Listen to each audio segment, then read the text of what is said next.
You will hear a conversation between a psychiatrist in the medical centre of the college and a new student. First, you have some time to look at questions 1 to 4.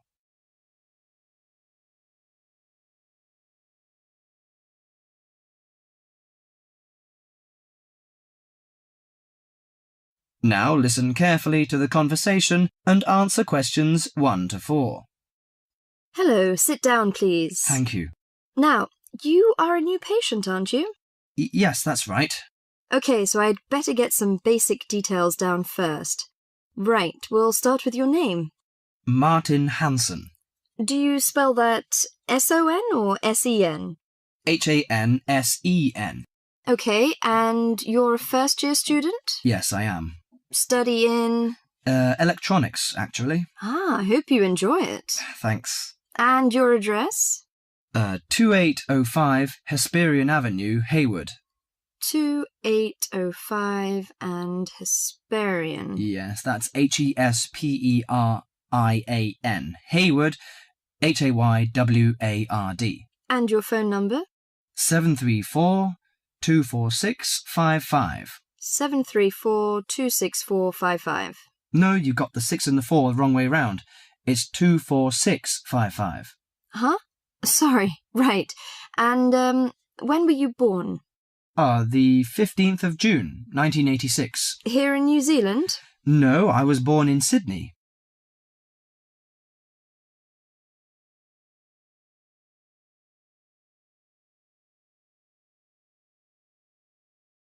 Before you hear the rest of the conversation, you have some time to look at questions 5 to 10.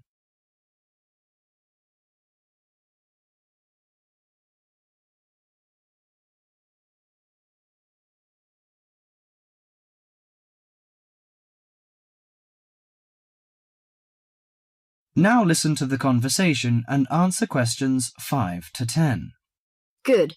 So, what's your problem? Well, frankly, I wonder whether it is a problem.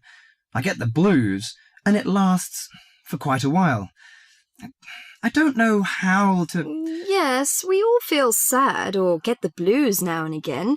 Generally, our sadness lessens in time, and with the support of friends. However, if the depression leads to difficulty in thinking and greatly disrupts your daily routine, it can be evidence of a psychiatric problem. What do you feel exactly? I always feel sad and worthless. I find it hard to fall asleep and wake up early in the morning. How long has it lasted? Nearly half a month. Do you feel fatigue or loss of energy? Or you may have lost interest or pleasure in usual activities? Yes, sometimes. At first I thought I could overcome it by myself, but I failed, and I'm so glad that you came here. It seems that you are suffering mild depression from your symptoms. Depression? Yes, I feel depressed sometimes. But why would I... Depression may occur as a result of biochemical changes in the body. Alcohol, amphetamines, cocaine, and LSD can bring on depression. Those who have a family history of depression usually have a greater risk of depression. Sometimes the worrying changes in life can lead to depression. I see. I had a really bad breakup of a love relationship. It makes me feel hopeless. Do you think I need some treatment? Yes. Antidepressant medications are often used to treat depression, if it is serious. But I don't suggest them at first because of the side effects. I suggest psychotherapy, which can give you support and help you regain control. So do I need to come here every day? No, I will arrange counselling sessions for you, which will last 12 to 20 weeks. You come here once or twice each week. The psychotherapy is directed at helping you gain insight and understanding about events in your life, which may have contributed to your depression. With growing insight, you can often learn more effective ways of coping with your feelings and changing your behaviour. What can I do to take care of myself? Well, at first you should do some physical exercises on a regular basis, at least 3 times a week. How is your food? Do you eat well? Yes, I think so. I eat at my homestay family. Good. Find a hobby or a positive recreational activity to participate in once or twice a week. I know it's difficult for you, though. When you feel it's hard to overcome the depression, come to the counselling session. Remember, ask for help if the load is too heavy to handle. Yes, I'll try. So, when will my counselling session begin? I'm going to arrange that for you. That is the end of part 1. You now have half a minute to check your answers.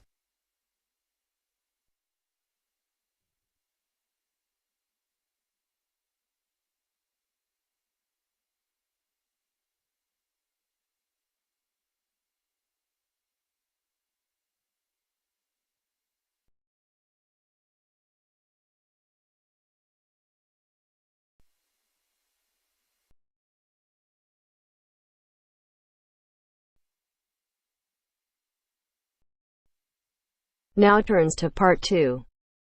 Part 2. Listen to the guided tour commentary and answer questions 11 to 20. You now have some time to read questions 11 to 20 first.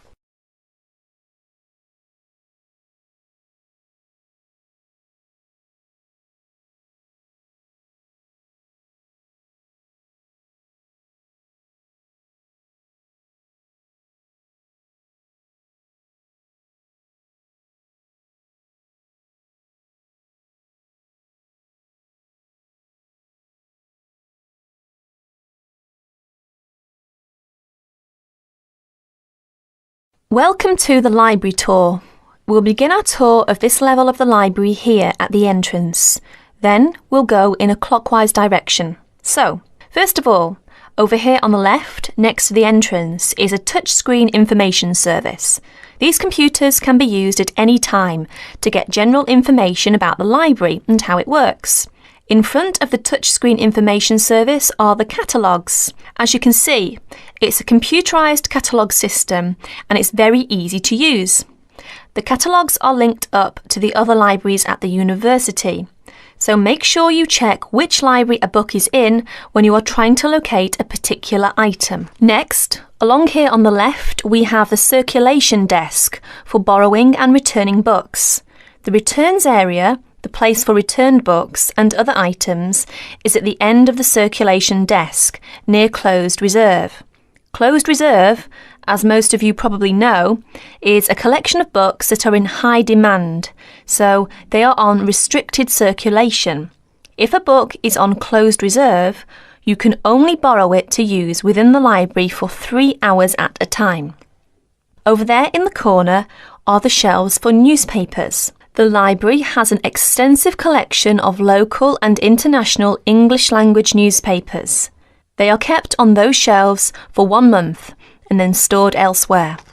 As we continue on our tour, around to the right, this large central section is the reference section.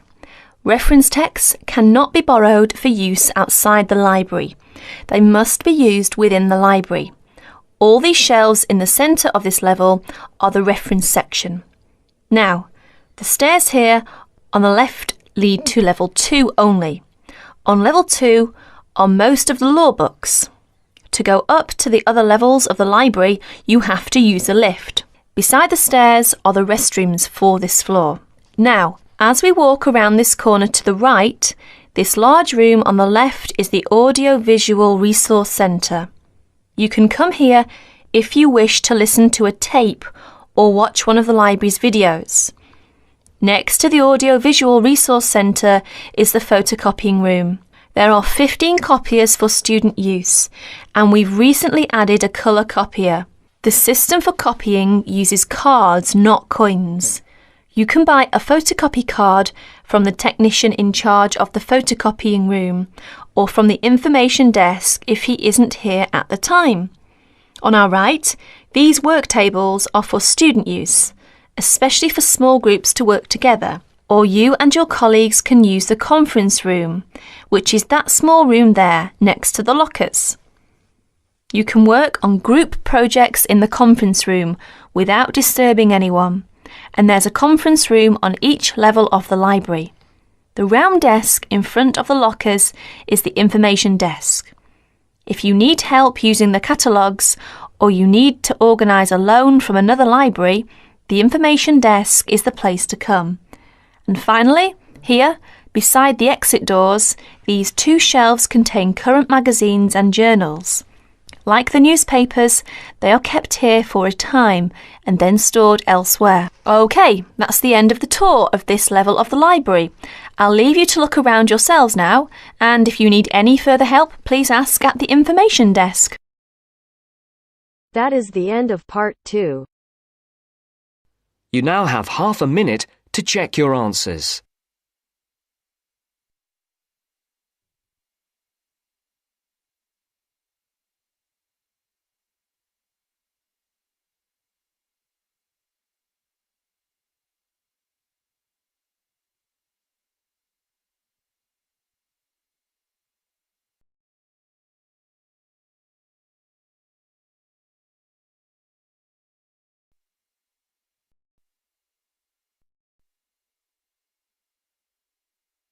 Now turns to part 3.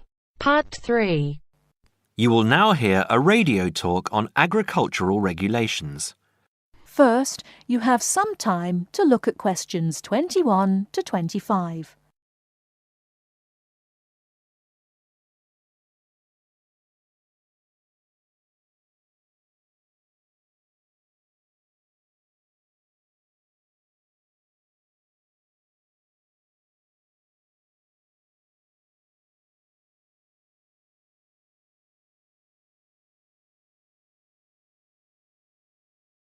Now listen carefully and answer questions 21 to 25. Could there be clearer proof of the arrogance and indifference of those who are supposed to keep our food safe than the muzzling of John Verrill? Agriculture is a business, true, and businesses have to make money. But this shows how ministers and officials put the profits of the agriculture business before the well-being of the British people. Mr. Verrill, a pharmaceutical chemist, was appointed to represent consumers on one of the many committees that advise the government on food safety. When he tried to do his job, though, and wanted to warn ministers of a danger to children's health, he was refused permission to do so. The danger comes from hormones given to cattle in the USA and some other countries to make them grow faster. They speed up the animal's development to maturity, thus making meat production more profitable. There have, however, long been fears that the hormones have horrendous effects on the people who eat them, causing diseases as serious as cancer.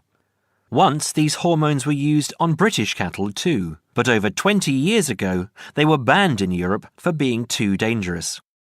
Indeed, so concerned is the European Union that it banned imports of hormone-fed beef years ago, much to the fury of the US government, which wants to sell it all over the world. Several years ago, the USA and Canada asked the World Trade Organization to declare the ban illegal and to punish Europe for failing to lift it.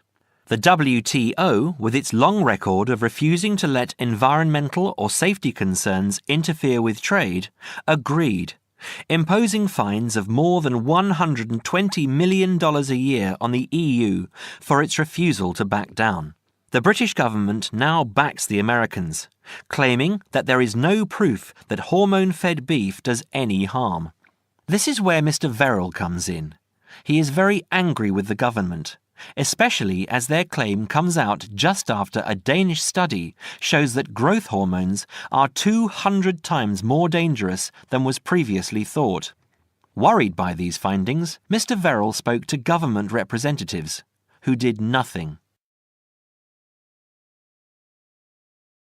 Before you hear the rest of the talk, you have some time to look at questions 26 to 30.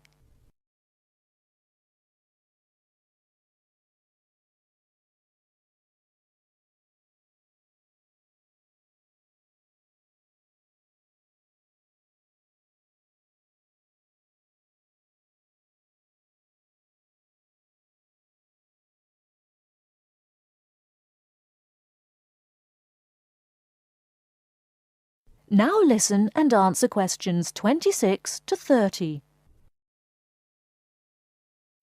Not only that, but they have not been testing beef which is imported, which, by law, they are required to do. This directly affects the British public, as about 40% of the beef British people eat comes from abroad, supposedly from countries like Brazil, which does not allow the use of growth hormones. Brazilian beef is stocked by some British supermarkets and widely used in catering. Yet, when a Brazilian farm was recently visited by EU inspectors, a large stockpile of this banned substance was found. This is not the first food scandal we have had in our country. Take the present concern over a well-known chocolate company. Several months ago, the company found out that its sweets were contaminated with a rare form of salmonella, but they did nothing about it, leaving their sweets in the shops to be bought by the unsuspecting public. It was not until 5 months later, when several children had suffered food poisoning, that the chocolate bars were removed from the shelves. It makes you wonder how many other dangerous foods have been allowed onto our plates. That is the end of part 3. You now have half a minute to check your answers.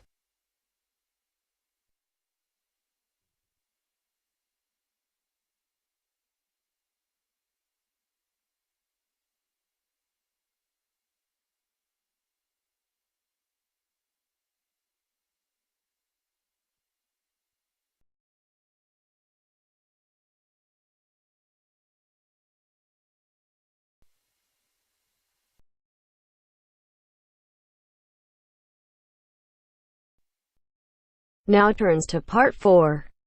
Part 4. In this section, you'll hear a lecture on coral reef. First, you have some time to read questions 31 to 40.